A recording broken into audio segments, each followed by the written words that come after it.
HOA Karen broke into my garage. She didn't know I was the city's police chief. Part 1, they say power reveals character. But I learned in Willow Creek, fake power corrupts faster and often. It walks right into your garage. I'm Chief Darius Monroe, been in law enforcement for over 22 years. But what happened in my own quiet neighborhood shook me harder than any crime scene I've handled. Because this wasn't a gang leader or a drug bust. It was a woman with a clipboard and a false sense of authority. Her name Karen Ellsworth, president of a fake HOA and my new neighbor. I'd moved to Willow Creek for peace. After 20 years serving in downtown Riverside, chasing leads through alleys and negotiating standoffs with rifles pointed at my chest, I bought a modest home in this sleepy suburban cul-de-sac. No gold gates, no flashing lights, just a lawn, a grill, and my teenage son, Jordan. Karen showed up on my second day.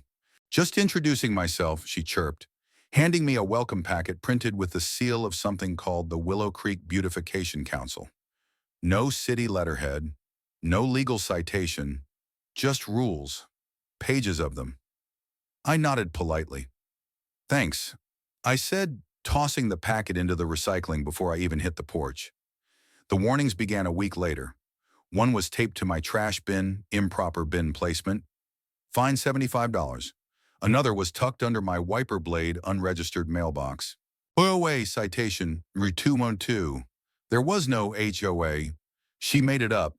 At first, I laughed it off, but Karen escalated. She started walking past my house with her phone out, snapping photos of my garage, my driveway, even Jordan doing push-ups in the front yard. Her excuse, community safety audit. I confronted her once. Karen, you don't have jurisdiction here. This neighborhood has no active HOA, and you don't work for the city.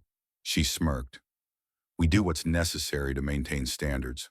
Then came the night she broke in. I got home late after coordinating a multi-unit response near the downtown district. As I pulled into my driveway, I noticed something off. The garage lights were on, but no one was supposed to be home. I eased open the side gate, gun holstered, instincts on edge. What I saw made my blood boil. Karen, wearing gloves and holding a drill, was inside my garage. She'd forced the door open with a crowbar, which now lay bent on the concrete floor. My bike rack had been yanked from the wall, storage bins spilled everywhere, and the dash camera I'd mounted over the workbench was hanging by a wire. Lens cracked. I stood there, in disbelief. Karen, I said, voice low. She jumped. Oh, I didn't realize anyone was home. You broke into my garage. She straightened. It's a violation of HOA regulations to have unapproved storage installations. I'm simply ensuring compliance. I stepped forward. Karen, this is breaking and entering. Her face paled, then reddened. Don't threaten me, sir. I'm acting under the authority of the Beautification Council. We've had multiple complaints about the clutter in your garage. From who, I asked. She didn't answer. She just stormed past me until she saw my badge. It wasn't on full display, but it was visible tucked inside the fold of my jacket, clipped to my belt. The moment her eyes locked onto it, her posture crumbled. I'm the police chief. She froze, lips parted. No clipboard in the world could save her now. And that's where this story begins, not with a crime, but with a woman so blinded by her own fake authority that she stepped straight into a criminal offense, in the garage of the highest-ranking officer in the city. And I was just getting started. Part 2. The moment Karen saw my badge, it was like watching a balloon deflate in real time. Her whole body language collapsed in on itself. But I didn't raise my voice. I didn't need to. Step out of my garage, I said calmly. Now. She obeyed, stiff-legged, mumbling something about community guidelines and misunderstood responsibilities. Her voice barely more than static. I followed her out, locked the garage behind me, then pulled out my phone. She turned sharply. You're not calling the police. I am the police, I reminded her. But yes, I'm documenting this. For the record. Wait, Darius. Let's be neighborly about this. I was only trying to uphold standards. People rely on me to keep this neighborhood clean. By breaking and entering, I said. She froze again. this time with a flash of real fear. But this wasn't just about my garage anymore. This was about something deeper, about power, image, and the danger of unearned authority. Karen, I said slowly, you just committed a felony. She stammered. I'm not a criminal. I was trying to help the neighborhood. You know how these houses can attract renters and outsiders? We have to protect our investment. And there it was, in that one word, outsiders. Jordan and I were the only black family on our block, maybe in the entire Willow Creek subdivision. I'd ignored the subtle looks, the way Karen's patrols always lingered in front of our house just a little longer, the warnings about code violations that mysteriously never made it to any other mailbox. But now she'd crossed a line and left fingerprints all over the handle. I'm filing a report, I told her. You're ruining my reputation, she cried, her eyes wide with disbelief. You know how many people depend on me to run things around here? I'm more concerned about who gave you the authority to run anything. She stormed off without another word. But the real story was just beginning. The next morning, I submitted a formal report through internal channels, not because I wanted to destroy Karen, but because she had no business enforcing imaginary rules backed by real harassment. I attached everything: the garage footage, the torn-up property, the citations she'd been issuing. It didn't take long before word spread. By Thursday, I got a call from Emily Torres, the city's community affairs director. Darius, we've received 5 more complaints about Karen. People thought she was part of a sanctioned HOA. She's not. I said, we know that now. She's been presenting herself as a representative of the city. I sighed. She targeted my property last night, entered without permission. I've got her on video. Emily went quiet. That's bad. She's been escalating, I said, making her own citations, patrolling like she's law enforcement. Frankly, it's dangerous. Emily agreed. We're pulling every flyer she's distributed. Legal's getting involved. But even before the city stepped in, the neighborhood had already started to react. That Friday evening, my son Jordan came in from a walk looking rattled. You see next door? Dad, no. I said, why? He handed me his phone. There it was. A thread with over 200 comments. Karen trespassed police chief's garage, caught red-handed. Someone had leaked the dash cam clip. It started mid-frame. Shaky but clear Karen wrenching open my side garage door, walking in with gloves and a drill, muttering something about illegal shelving. Then me stepping into the shot, her turning, her seeing the badge. You could practically hear the internet gasp, and the comments: she thought she was above the law until she broke into the law's house. This is what fake power looks like. Imagine thinking you're the sheriff of a town when the actual sheriff lives next door. But not all the comments were just snark. Some were angry, rightfully. She came after the only black family on the block. Why didn't anyone speak up earlier? This woman has been harassing people for months. I got one of those fake citations too. I threw it out, but now I wish I'd reported it. By Saturday, the neighborhood was divided. Some still defended her, saying Karen was just trying her best or that standards are necessary. But most weren't buying it anymore. The mask had slipped, and I wasn't done yet. I went down to City Hall Monday morning, not as Chief Monroe, but as a resident. I sat across from the city clerk and filed a cease and desist request against Karen's Beautification Council, citing impersonation of government authority, illegal property entry, and community harassment. Then I called the precinct. Hey, Lopez, I said, I need a community liaison detail. Light duty, 1 officer, for what? To keep watch outside my property. Not for me, for her. I want it documented. You serious? I'm dead serious. An hour later, a cruiser rolled into Willow Creek and parked quietly near my lawn. Not flashing lights, just presence. Just enough to make it clear someone was watching now. Karen didn't come out of her house for 2 days. When she did, it was with her usual blazer and clipboard, but something was different. She wasn't strutting anymore. She was sweating. I watched from my porch as she rang a neighbor's bell and got the door slammed in her face. Then another and another. The same neighbors who used to nod along to her fake rules now shut their blinds as she passed. She'd built a kingdom of fear, and now it was collapsing. And still, she didn't apologize. Instead, she doubled down. She posted a video. A poorly lit selfie monologue on Facebook on being unfairly targeted by those in power, she said, voice trembling. I've worked hard to keep this community beautiful. I won't be silenced. It backfired. Within minutes, people were flooding the comments. You broke into someone's garage. That's not being targeted. That's called a crime. Girl, he is the power. Even her closest allies began deleting their support posts. One of them messaged me privately. She told us she had city approval. I feel like a damn fool. I didn't respond. They had their reckoning to live with. The next day, I received a call from a local news anchor. We heard about the incident. She said, the footage, the false HOA, the trespass. We'd like to cover it. At first, I hesitated. This wasn't about me, it was about justice. But the more I thought about it, the more I realized if this could happen to me, it could happen to anyone. So I agreed. We recorded the segment at a nearby community center. I didn't wear my badge, just a navy polo. I wanted people to see the neighbor, not the uniform. When they asked how it felt to be targeted in my own community, I told the truth. I didn't move here to wear a badge. I said, I moved here to be a father, a neighbor. But some people only see what they want to see, and they weaponize it. The anchor asked what I hoped would happen next.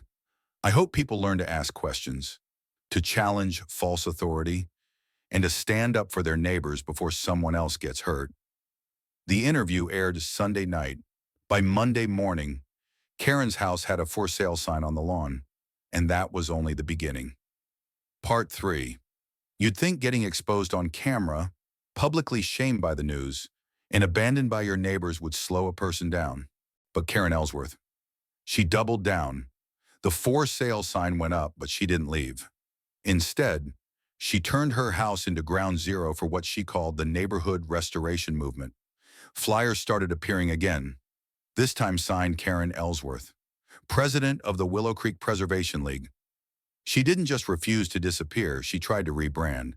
But this time, I wasn't the only target. Within 2 weeks of the broadcast, I got calls from 5 residents, then 10. All of them Black, Latino, Asian. Some had lived here longer than I had. Others were new, like me. She's taking pictures of my daughter playing in our driveway. One woman told me. She told my dad he needed a permit to repaint our shutters. Another said, one father texted me photos Karen standing near his mailbox, scribbling into a binder. The word non-compliant highlighted in pink over an image of a playset. She hadn't learned a thing. But now, I wasn't the only one watching her. On a sunny Tuesday morning, I gathered with a few neighbors at a local cafe. It wasn't an official meeting, just coffee and conversation. But the mood tense. She's going to get somebody hurt, said Elijah Ross, a retired firefighter. That woman's got a God complex. And now she's got a camera on a pole aimed at my house, said Rima, a nurse who just moved in from Seattle. I looked around the table. These weren't agitators, these were parents, workers, elders, people who had believed in community.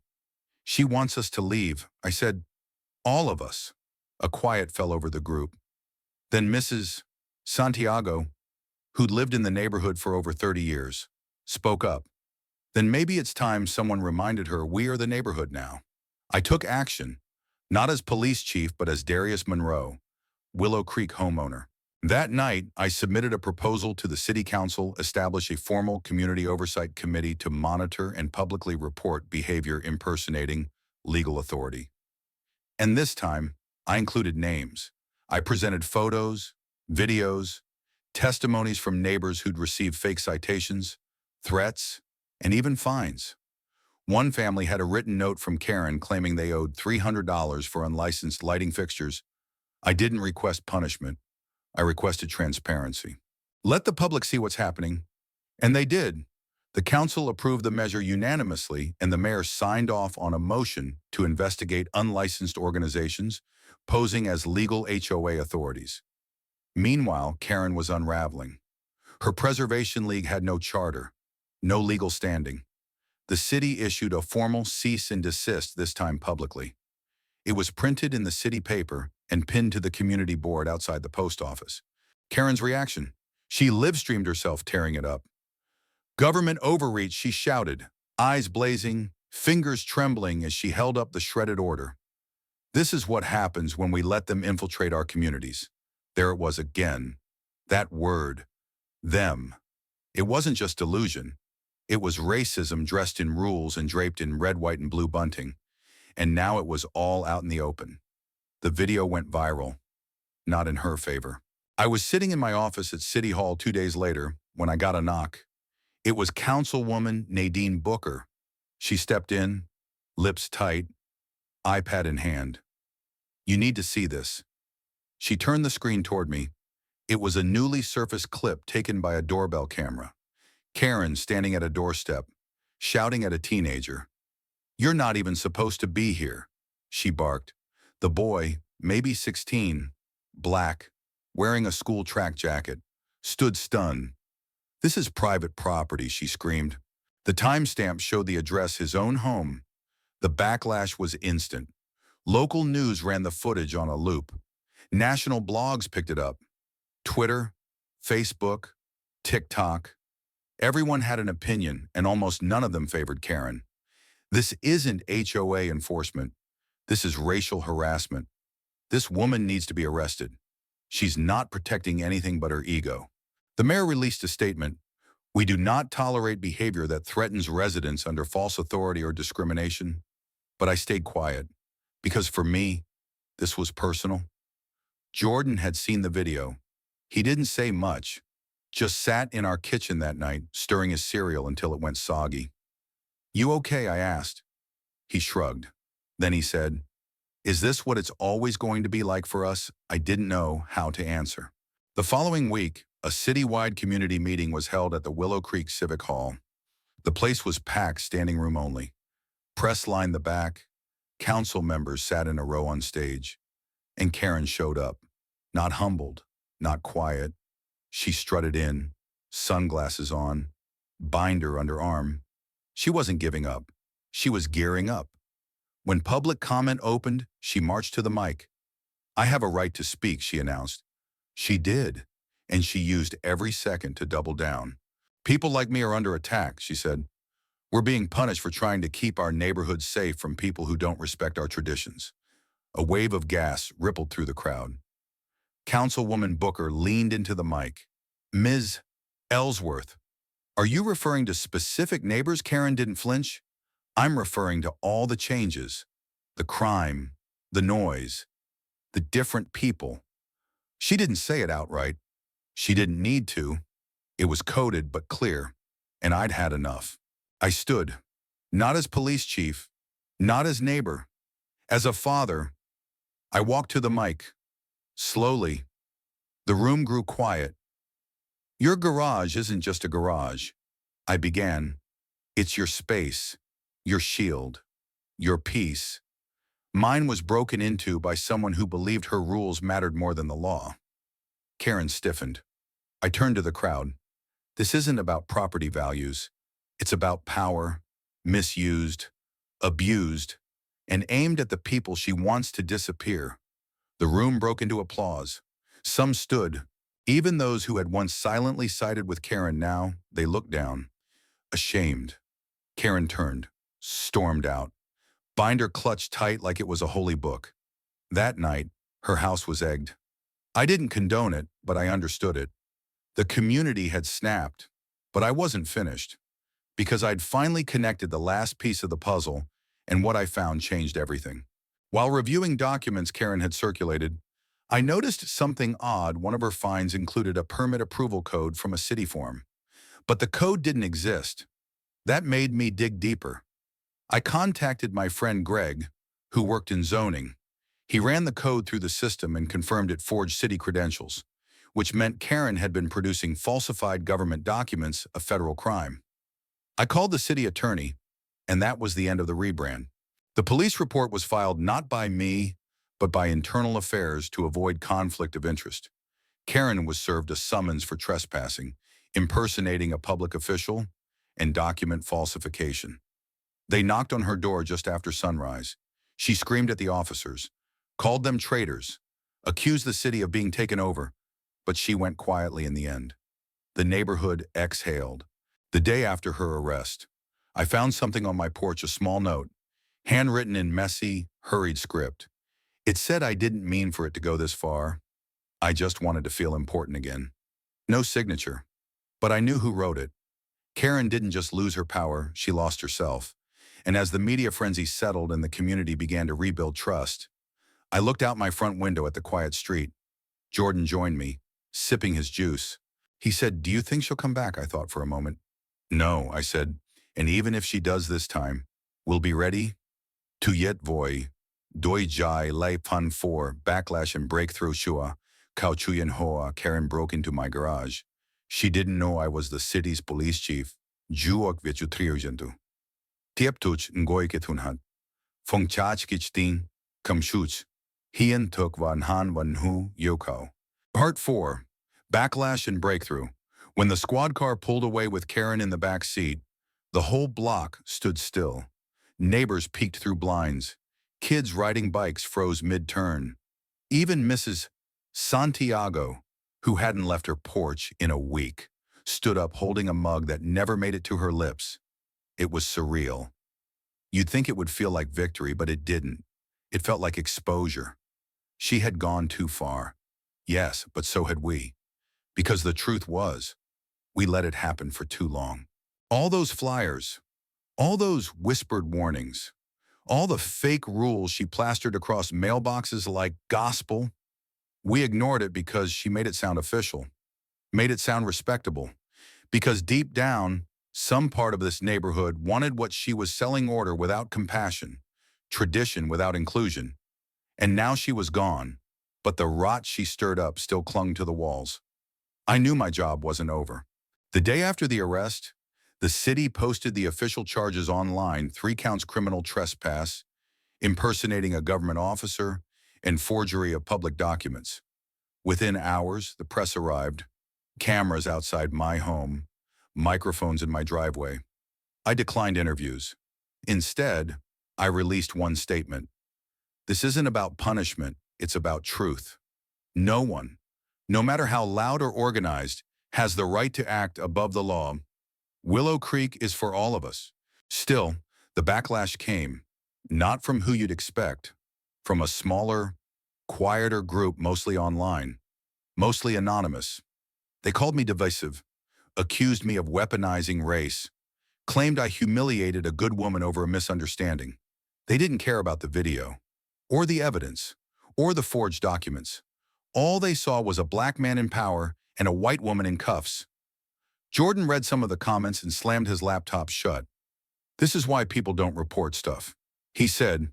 "You speak up, and suddenly you're the problem." He wasn't wrong, but I reminded him of something I'd learned on the force. The backlash always gets louder right before the truth breaks through. At the next city council meeting, the line wrapped around the building, but this time, the voices inside were louder than the shadows online. Dozens of residents stood up, young and old, black and white, new and lifelong. A teenager spoke. Karen called me a threat for skateboarding. Now I know I'm not the only one. A veteran said she threatened to fine me for flying the American flag at half-mast. I'm a Purple Heart recipient. She had no right. A nurse shared. She stalked my driveway because my husband is Vietnamese. We thought we were imagining it. Even those who had once defended Karen were speaking out now. She told me she worked with the mayor. One older man admitted, ashamed. I feel like an idiot. No one booed him. No one rolled their eyes. Because now the truth had come into the light. But the moment that broke everything open came at the end. It was Jordan.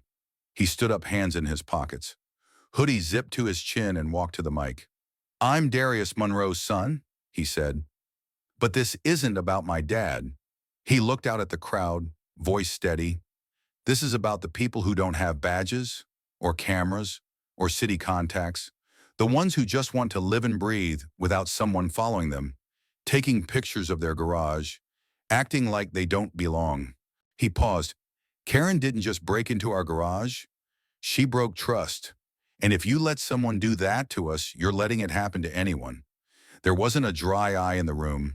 Even I had to look down to hide it. The mayor called for silence, then took the mic herself. "We've heard your voices," she said, "and we are making changes." She announced 3 resolutions right there on the spot. The creation of an official neighborhood watch registry, so no group could claim authority without legal accountability. A public education campaign on the limits of HOA power and civil rights protections for homeowners, and a full review of previous complaints dismissed under Karen's Beautification League to identify patterns of discrimination. The room erupted. I saw people hug. I saw people cry. But most of all, I saw a community beginning to heal. Back at home that night, Jordan surprised me.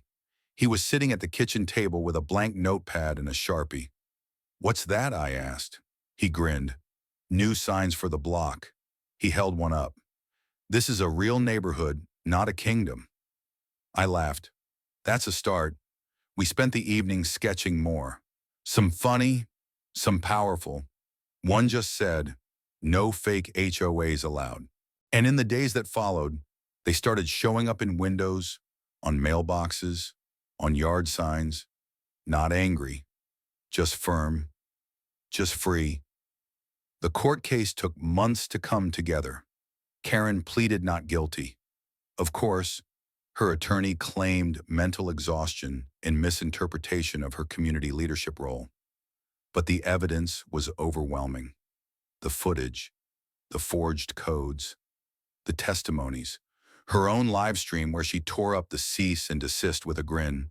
In court, she looked smaller, not just in stature, but in spirit. No clipboard, no blazer, no crowd, just a woman undone by her own delusions of control. The judge, a woman named Claire Danforth, didn't shout. She simply said, "You created a system of fear using the language of order. That's not community service. That's coercion." Karen was sentenced to 6 months probation, a $5,000 fine, and 200 hours of community service, ironically, at the same community center she once tried to shut down for parking violations. She tried to appeal. The court denied her. A week after the ruling, Karen left Willow Creek for good. The house sold in silence. No moving trucks, no farewells, just a shadow lifting from the street. But the story didn't end there, because what Karen broke, we still had to fix. We started with something small, a block party. It was Jordan's idea. Said we needed to make noise for the right reasons. We got city permits, hired food trucks, set up bounce houses and live music, and more than 200 people showed up. Neighbors who'd never spoken before brought drinks, dishes, lawn chairs. Veterans played dominoes with teens. Grandmothers swapped recipes with new moms. Kids ran wild through sprinklers. And in the middle of it all, someone handed me a mic. I didn't plan to speak, but I did. Community, I said, isn't about rules on paper. It's about trust, respect, presence. I looked at Jordan, who was laughing with a group of his classmates. And sometimes, I added, it's about standing up not just for yourself, but for the person next door. The crowd clapped, not like an ovation, like an agreement, because it was finally real again. Later that evening, as the sun dipped and the music softened, I found myself alone near the food table when a man walked up, tall, white, probably late 60s. He extended his hand. "I owe you an apology." He said, "Name's Fred." I used to believe everything Karen said. I shook his hand. "Belief's not the problem." I told him. "It's what you do after you know better." He nodded. "I'm here now," he said, and that meant everything. Karen never contacted me again, never apologized. But in a way, I didn't need her to, because her downfall lit up what was broken and gave us the chance to rebuild it together. We updated our neighborhood charter, voted in a real HOA board, diverse, transparent, elected. Jordan joined the youth council. Mrs. Santiago started hosting weekend brunches. Even the councilwoman came back for a barbecue. One afternoon, I found a letter in our mailbox. No return address. It read, "You taught this neighborhood how to protect itself with truth instead of fear. Thank you." Was it Karen? I'll never know. But it didn't matter. Because now, the fear was gone. Tuyet voy. Doi jai la pun 5. Rebuilt and remembered. Fun koi 3 hiena tukwa kao shuyen hoa Karen broke into my garage. She didn't know I was the city's police chief. Vietbang nangoy ketunhat. Kam shu chandhat. Hien tuk shahoy wa mangtong jiep sausak ke tuk tron. Wen han trin kong li wa fush hoi kong jong. Part 5, Rebuilt and Remembered. It's funny.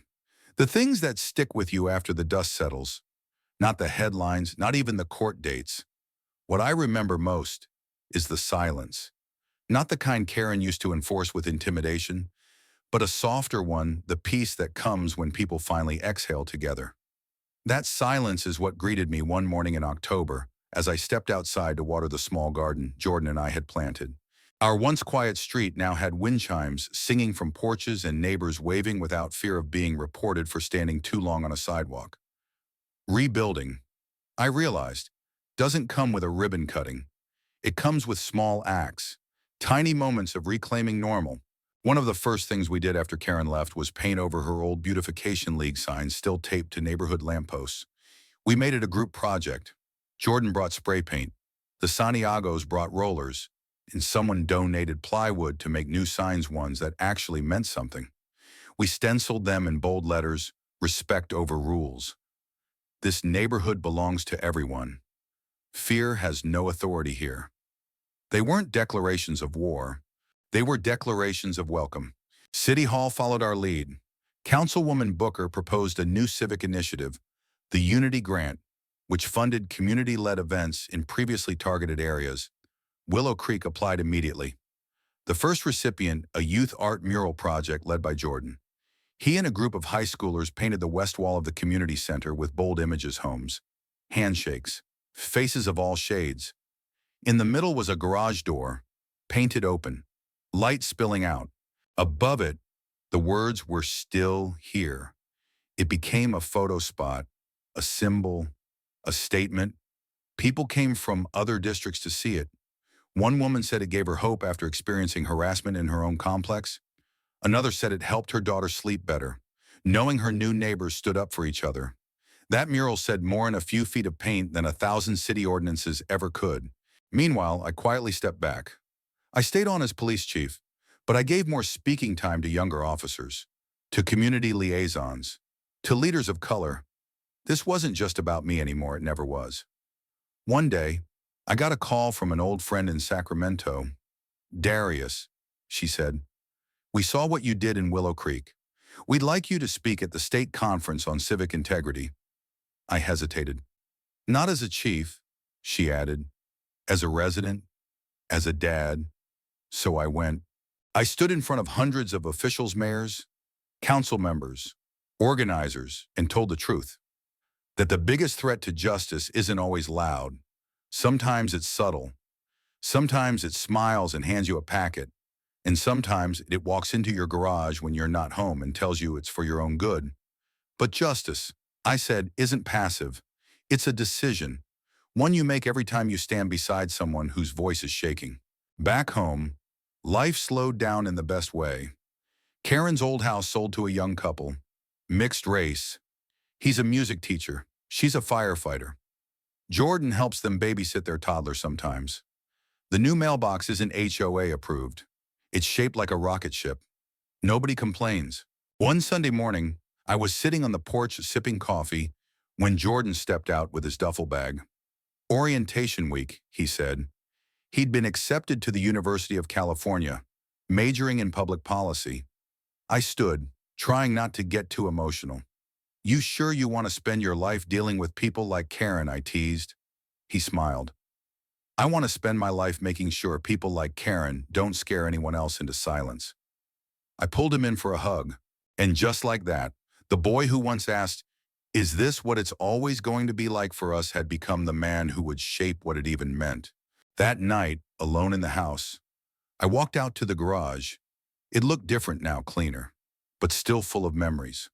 The broken bike rack had been replaced with a sturdy wooden shelf Jordan and I built together. The dash cam had a fresh lens. On the wall was a framed newspaper clipping, fake HOA president arrested after breaking into police chief's garage. Willow Creek Gazette next to it. Jordan had taped a note before he left, thanks for standing up so I could stand taller. I stood in the center of that garage and let myself feel it all. The rage, the helplessness, the fire, the healing, and above all, the stillness that comes when the truth finally fills a space once polluted by lies. I still get calls now and then, from other cities, from people asking, how did you do it? And I always say the same thing: I didn't. We did. We stood up together. Because Karen didn't just trespass a property, she trespassed our peace, and we reclaimed it not with vengeance, but with vigilance. Final message: if you're reading this and wondering if it's worth it, if standing up is worth the backlash, the whispers, the isolation, let me tell you something. Every time someone stood behind me at that podium, every time a neighbor called me to say, me too, every time Jordan looked a little less afraid of the world, it was worth it. Not because we got rid of Karen, but because we found each other in the process. Epilogue: 1 year later, the Willow Creek Gazette published a feature titled, "1 Year After the Fall of a Fake HOA, A Neighborhood Reborn." The lead photo, Jordan's mural.